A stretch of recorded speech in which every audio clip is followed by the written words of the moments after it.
Salut, c'est Florent, bienvenue sur le podcast des Nouveaux Rentiers. Aujourd'hui, je voulais te dire que tu peux devenir meilleur que ton banquier en bourse. Ça, c'est une certitude que j'ai, mais toi, est-ce que tu penses pouvoir devenir meilleur que ton banquier en bourse? C'est la question que je te pose aujourd'hui, parce que c'est tout simplement le défi en fait que je m'étais lancé en fait maintenant il y a plus de 10 ans. Et l'heure est au résultat aujourd'hui. Je pense que 10 ans, c'est une bonne période, même si effectivement, je n'ai pas connu de crise majeure pour le moment. Il y a eu quand même 2018, il y a eu le Covid. Et devine quoi? En fait, je pense que je suis assez satisfait du résultat parce que mon patrimoine en bourse, si tu veux, il a augmenté de 15,3% par an sur les 10 dernières années. Donc je considère que c'est une bonne performance, d'autant plus que j'utilisais pas forcément les techniques que j'utilise aujourd'hui il y a 10 ans, et que du coup j'ai fait beaucoup d'erreurs de débutant, surtout sur les 5 premières années. Et c'est pour ça que je t'invite à te renseigner, à te former sur la bourse et tout, pour éviter de perdre des années entières dans ton apprentissage. Et du coup, les conséquences, c'est que tu vas pas pouvoir générer des intérêts qui vont générer des intérêts qui vont générer des intérêts pendant 5 ans. Et 5 ans, c'est long à une échelle où on place en bourse sur 5 à 10 ans pour avoir des retours sur investissement. Donc ça, c'était le côté bourse. Et après, si on regarde vraiment la globalité du patrimoine, personnellement, mon patrimoine global, il a été boosté par la bourse, mais aussi par l'immobilier, hein, puisque j'ai acheté de l'immobilier qui était vraiment pas cher, parce que beaucoup de travaux, parce que bonne opportunité, etc. Toujours est-il que mon patrimoine global a augmenté de plus de 30% par an sur les 10 dernières années. C'est quelque chose, je suis un peu psychorigide entre guillemets là-dessus. L'autre jour, je montrais ça à un de mes clients d'accompagnement. Salut Max d'ailleurs, si tu écoutes ce podcast. Et je lui montrais justement comment je suivais mon patrimoine depuis 10 ans. Et il a un peu halluciné parce que c'est vrai que moi je fais ça tous les mois depuis 10 ans. C'est mon petit rituel. C'est mon petit jeu qui me permet en fait de voir mois après mois, année après année, que mes stratégies fonctionnent, que mon patrimoine monte. Et moi, je vois ça vraiment un petit peu comme un jeu. Et je t'invite aujourd'hui aussi à réfléchir à ton patrimoine un petit peu comme si tu jouerais au Monopoly, avec comme but de gagner, bien sûr. Mais essaye de voir ça un petit peu comme un jeu. Ça va rendre les choses quand même beaucoup plus sympathiques, beaucoup plus vivables. Et tu vas voir comme ça que tu peux progresser comme dans un jeu. Tu vois, tu vas passer les niveaux les uns après les autres, tu vas monter en compétences, tu vas apprendre des nouvelles compétences, tu vas pouvoir mettre des nouveaux équipements, etc., etc. Et ça va te permettre vraiment de progresser comme ça dans tes investissements et la gestion de ton patrimoine.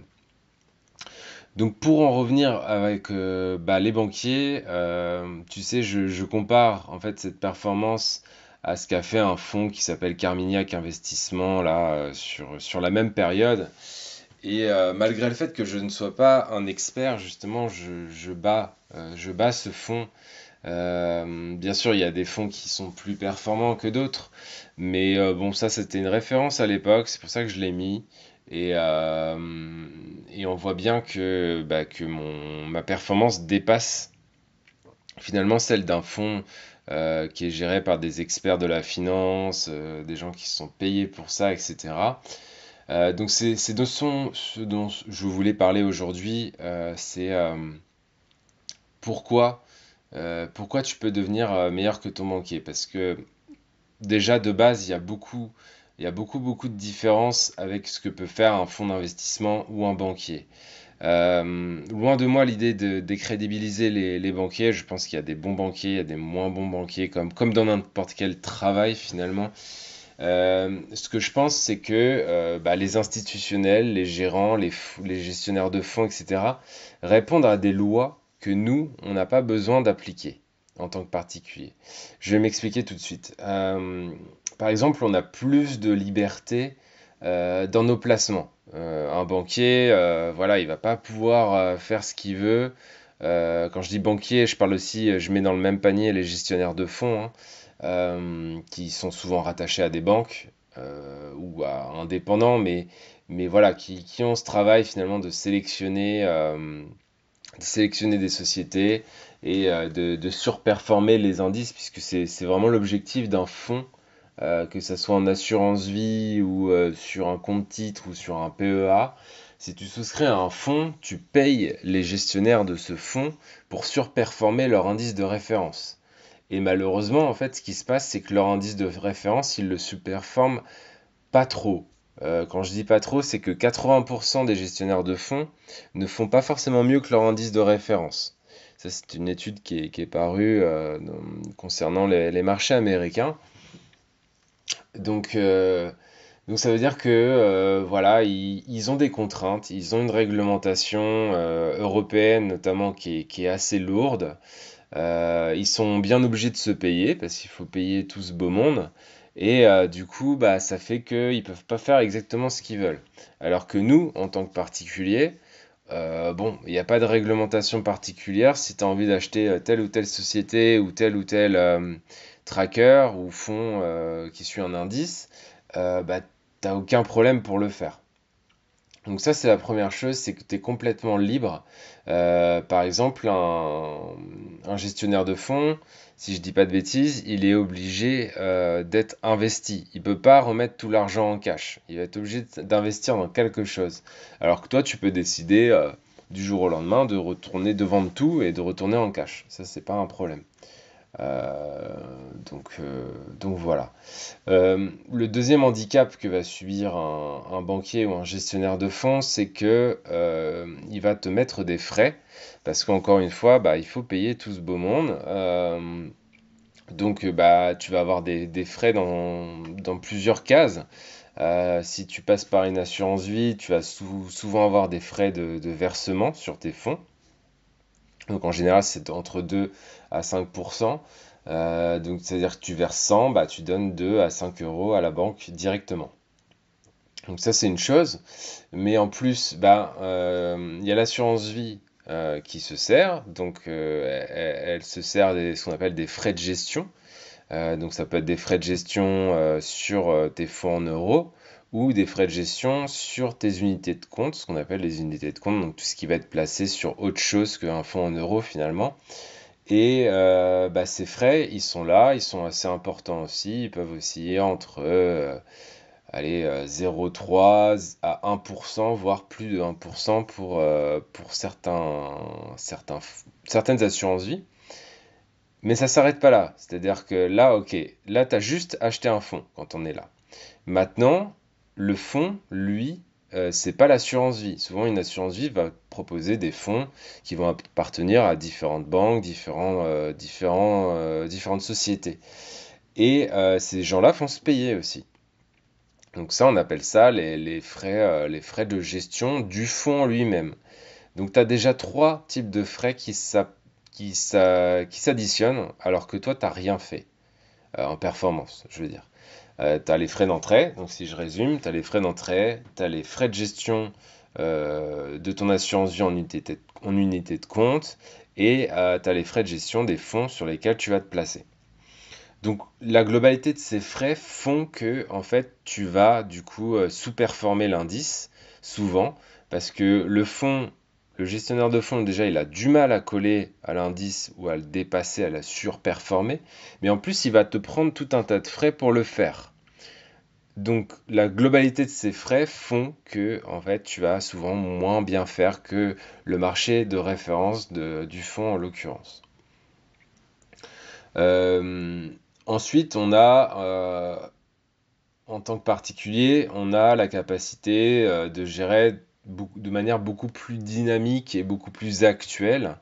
Je dirais on est moins lent dans le sens où on n'a pas des gros fonds à virer. Si tu es particulier, moi les personnes que j'accompagne aujourd'hui, ça va d'un étudiant qui a 18 ans, qui veut placer 1000 euros pour commencer, jusqu'à des personnes qui peuvent avoir 500 000 à 1 million de patrimoine.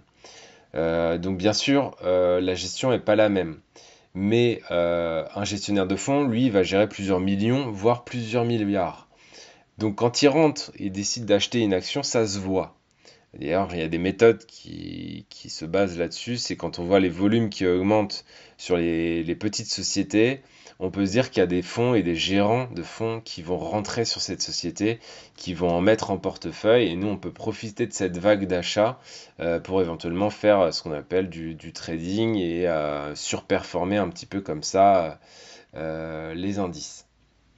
Mais ça, c'est une autre histoire. Tout ce que je veux dire, c'est que quand quelqu'un veut rentrer sur une action avec plusieurs millions, ça va être plus compliqué que toi mettre un ordre de 100, 200, 1000, 2000, même 20 000, 100 000 euros en bourse. C'est rien comparé à quelqu'un qui veut rentrer avec plusieurs millions. Donc ça va pas se passer du tout de la même façon.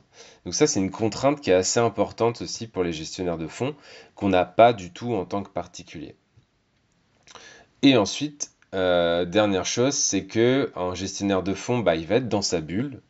Il va être dans sa bulle de gestionnaire de fonds. Lui, par exemple, je vais te prendre un gestionnaire de fonds qui veut surperformer le CAC 40. Bah, ce gestionnaire, il va aller chercher des sociétés européennes qu'il va mettre au sein d'un PEA.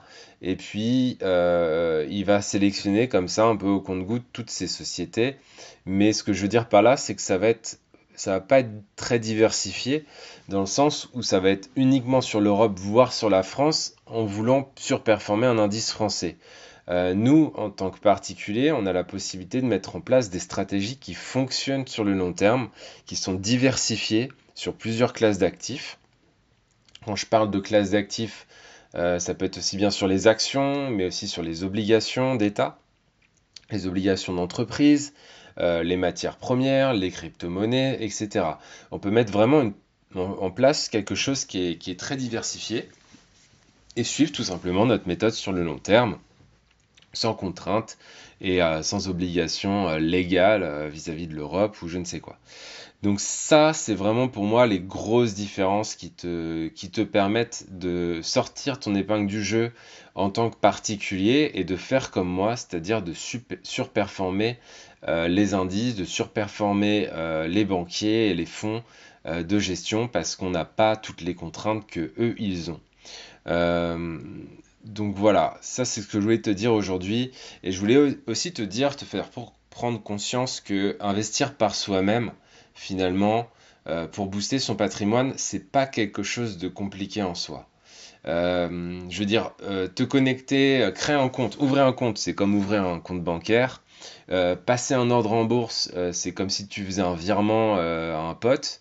Euh, Ça, c'est pas compliqué. Ce qui est compliqué, c'est de maintenir vraiment une discipline avec un cap et une stratégie sur le long terme, sur plusieurs années.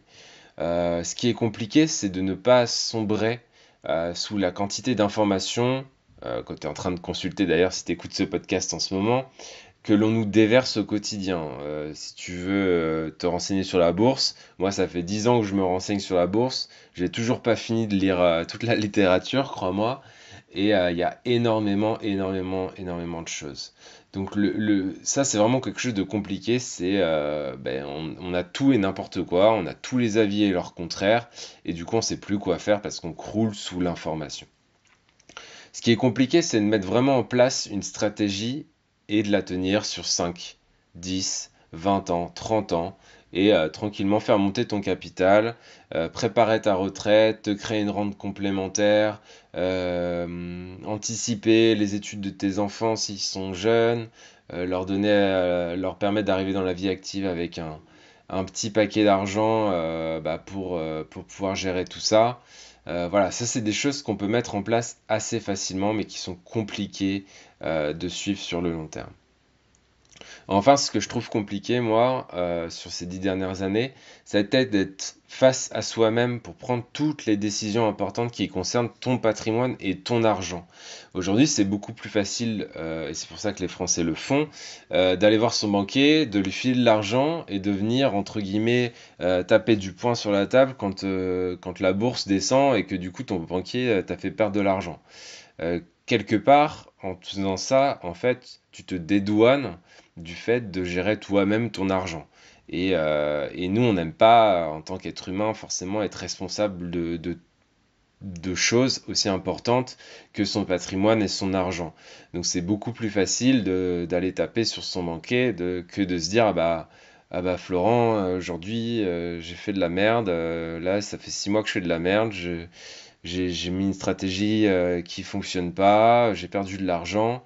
Et là, tu vois ce que je veux dire, on se retrouve vraiment face à soi-même et ça fait mal. Et donc ça, c'est vraiment compliqué. C'est des choses qui sont assez dures à gérer. Il faut avoir une certaine expérience finalement pour endurer tous les coups que vont te mettre la bourse, l'économie, les news, etc. Et c'est probablement une ou toutes ces préoccupations qui t'empêchent aujourd'hui d'être autonome dans tes investissements et de passer à l'action. Donc moi, ce que j'ai fait, c'est que pour mettre un terme à cela, j'ai créé une petite conférence que j'ai enregistrée et qui va te permettre en fait d'avoir mon avis. C'est une conférence qui dure 1 heure. Je vais te mettre ma stratégie actuelle concernant 2021 en bourse, mais pas que. Je vais te donner un petit peu toutes les ficelles finalement de l'investissement, de tout ce que tu peux mettre en place en tant que particulier pour investir, pour gérer ton patrimoine. Donc voilà, donc si ça t'intéresse de regarder cette conférence, je te mettrai le lien. Je te mettrai le lien dans la description de ce podcast, tu pourras aller voir. Et puis, ça te permettra d'approfondir tes connaissances sur les marchés financiers. Euh, Cette conférence, elle est faite pour toi si tu veux reprendre en main ton patrimoine, tes investissements. Et voilà, je vais te partager vraiment beaucoup de choses. Ma dernière conférence, elle date de 2020. Donc j'en fais pas beaucoup tous les ans. Et du coup, loupe pas cette opportunité d'en apprendre plus sur la gestion de ton patrimoine. Et puis, pourquoi pas de devenir comme moi un nouveau rentier si tu mets les choses en place qui vont bien. Donc voilà, je t'invite à t'inscrire à cette conférence. N'hésite pas aussi à prendre un rendez-vous avec mon équipe pour discuter un petit peu de ton patrimoine, de ce que tu peux en faire, de comment on peut t'aider aussi à améliorer tout ça. Donc je te mets tous les liens qui vont bien dans la description de ce podcast. Et je te remercie encore une fois d'avoir écouté jusqu'ici le podcast. Si les podcasts te plaisent, n'hésite pas à me mettre une petite note, surtout si tu es sur Apple Podcast. Ça permet de donner de la visibilité à ce podcast. Et puis, bien sûr, de parler des nouveaux rentiers autour de toi. Ça fait connaître tout ça. Et ça rend les gens...